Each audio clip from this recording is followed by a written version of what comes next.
اگلے دن میرے ایک دوست مجھے ملنے کے لیے آئے، تو وہ پہلے کٹر دیوبندی تھے، آہستہ آہستہ دعوت کی وجہ سے ریورٹ ہوئے. انہیں بڑی مزے کی بات سنائی. وہ کہنے لگے میرا ایک دیوبندی دوست تھا، تو مجھے کہتا تمہیں علی نے گمراہ کر دیا، یہ کر دیا، وہ کر دیا. تو کہتا کہ ہوا یہ کہ ہمارے علاقے میں انہوں نے نا، چونکہ مسجد دیوبندیوں کی میں نے بات کی تھی، ہم متولی تھے وہاں پہ، فضائل مال کہتا ہے میں نے پہلی دفعہ لا کے رکھی تھی، اب ان کے لیے بڑی مصیبت تھی. تو کہتے میں اپنے علاقے میں جب واپس گیا تو انہوں نے 1 مہینہ پہلے ہی نا ایک کراچی میں کوئی دیوبندی مفتی تھا مناظر، اس کو کہا کہ تم 1 مہینہ تیاری کر لو، تمہارا مناظرہ کرانا ہے. وہ مناظرہ ایک اسکول ٹیچر کے ساتھ،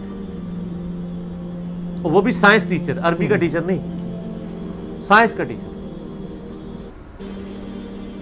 لیکن جو ہمارے لیکچرز دیکھتا ہو تو اس کو انجینئرنگ بھی آ جاتی ہے.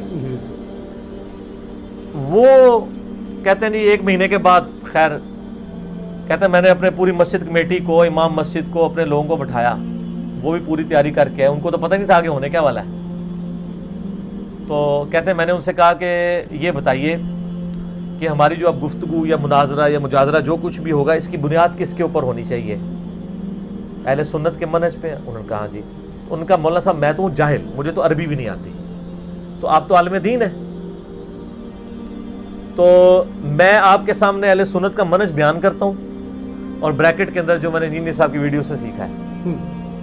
تو آپ اگر میں غلط بولوں آپ نے کہہ دینا غلط ہے، اگر میں صحیح بولوں تو آپ نے تصدیق کرنی. ان کا کہانی بیان کرو.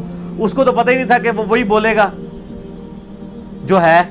ان کا جی سب سے پہلے کتاب اللہ سے مسئلہ دیکھیں گے، اس کے بعد سنت سے، سنت سے نہ ملے تو اجماع امت سے، اور اجماع سے نہ ملے تو قیاس کریں گے. اس کی تو باتیں ہی کھل گئی. ٹھیک ہے. اس نے کہا یہ اہل حدیث، اس نے کہا میں اہل حدیث تو نہیں ہوں، میں تو کتاب و سنت کو فالو کرتا ہوں. ان کا یہ اہل حدیث تو اجماع کو نہیں مانتے، حالانکہ یہ بھی پراپوگنڈا ہے. اس میں اہل حدیث کا بھی قصور ہے. انہوں نے بھی وہ اس چیز کے اوپر فسائد نہیں نہ کیا سوائے شیخ زبیر صاحب کے. انہوں نے آ کے اس منہج کو زندہ کیا. ان کا جی بالکل ہمارا بھی یہی منہج ہے، کتاب اللہ، سنت، اجماع. اب انہوں نے کہا پتہ نہیں کیا کرے گا، یہ بخاری مسلم سے رفع الیدین کی حدیثیں لائیں گے، ہم ترمذی سے ضعیف روایتیں رفع الیدین کے ترک پہ پیش کر دیں گے. نہ، اس نے سوال پتہ کیا کیا، مجھے جنازے سے یاد آیا. انہوں نے کہا کہ یہ بتائیں کہ نماز جنازہ میں آپ سورہ فاتحہ کیوں نہیں پڑھتے؟ آپ پتہ ہے حنفی نہیں پڑھتے. پہلی تکبیر کے بعد ثنا، دوسری کے بعد درود شریف، تیسری کے بعد دعا، چوتھی کے بعد سلام پھیرتے ہیں. تو اس نے کہا کہ نماز جنازہ میں تو ثنا ہے، اس میں تو سورہ فاتحہ نہیں ہے. انہوں نے کہا جی بخاری مسلم میں حدیث ہے کہ جو فاتحہ نہیں پڑھتا اس کی نماز ہی نہیں ہے. تو نماز جنازہ ایک نماز ہے، یہ کیسے ہو سکتا ہے اس میں فاتحہ نہ ہو؟ کہتا نہیں ہے اس میں. ان کا بتائیں کہاں لکھا ہوا ہے کہ نہیں ہے؟ کہتا نہیں آپ بتائیں کہاں لکھا ہوا ہے کہ ہے. اس نے کہا جی ہے. صحیح بخاری کھولی.